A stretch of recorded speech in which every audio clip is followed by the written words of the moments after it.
أعوذ بالله من الشيطان الرجيم. بسم الله الرحمن الرحيم. الرحمن علم القرآن خلق الإنسان علمه البيان. الشمس والقمر بحسبان والنجم والشجر يسجدان. والسماء رفعها ووضع الميزان ألا تطغوا في الميزان وأقيموا الوزن بالقسط ولا تخسروا الميزان. والأرض وضعها للأنام فيها فاكهة والنخل ذات الأكمام والحب ذو العصف والريحان فبأي آلاء ربكما تكذبان. خلق الإنسان من صلصال كالفخار وخلق الجان من مارج من نار فبأي آلاء ربكما تكذبان. رب المشرقين ورب المغربين فبأي آلاء ربكما تكذبان. مرج البحرين يلتقيان بينهما برزخ لا يبغيان فبأي آلاء ربكما تكذبان. يخرج منهما اللؤلؤ والمرجان فبأي آلاء ربكما تكذبان. وله الجوار المنشآت في البحر كالأعلام فبأي آلاء ربكما تكذبان. كل من عليها فان ويبقى وجه ربك ذو الجلال والإكرام فبأي آلاء ربكما تكذبان.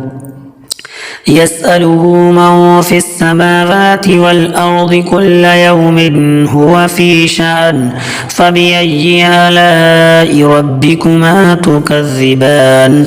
سنفرغ لكم أيها الثقلان فبأي آلاء ربكما تكذبان. يا معشر الجن والإنس إن استطعتم أن تنفذوا من أقطار السماوات والأرض فانفذوا لا تنفذون إلا بسلطان فبأي آلاء ربكما تكذبان. يرسل عليكما شواظ من نار ونحاس فلا تنتصران فبأي آلاء ربكما تكذبان. فإذا انشقت السماء فكانت وردة كالدهان فبأي آلاء ربكما تكذبان.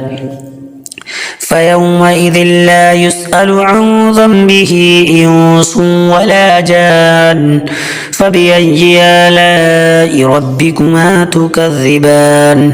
يعرف المجرمون بسيماهم فيؤخذ بالنواصي والأقدام فبأي آلاء ربكما تكذبان.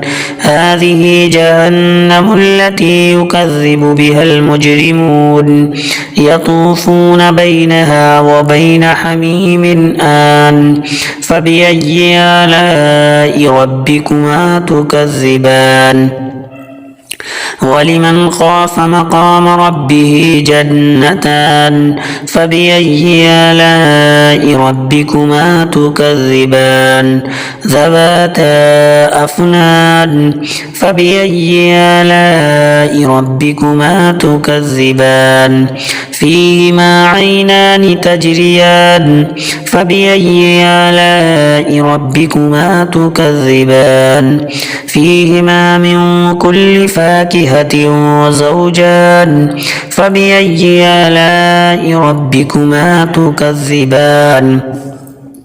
متكئين على فرش بطائنها من استبرق وجنى الجنتين دان فبأي آلاء ربكما تكذبان.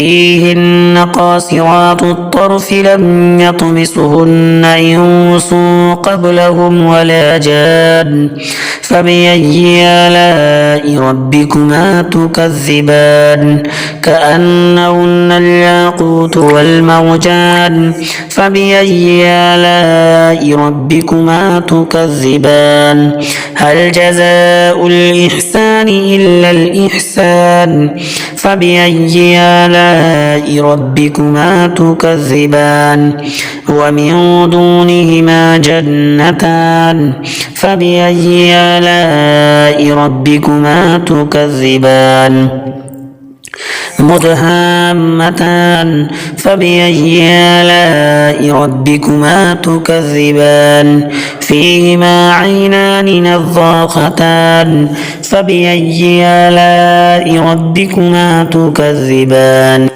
فيهما فاكهة ونخل ورمان فبأي آلاء ربكما تكذبان فيهن خيرات حسان فبأي آلاء ربكما تكذبان حور مقصورات في الخيام فبأي آلاء ربكما تكذبان لم يطمسهن إنس قبلهم ولا جان فبأي آلاء ربكما تكذبان متكئين على رفرف خضر وعبقري حسان فبأي آلاء ربكما تكذبان تبارك اسم ربك ذي الجلال والإكرام.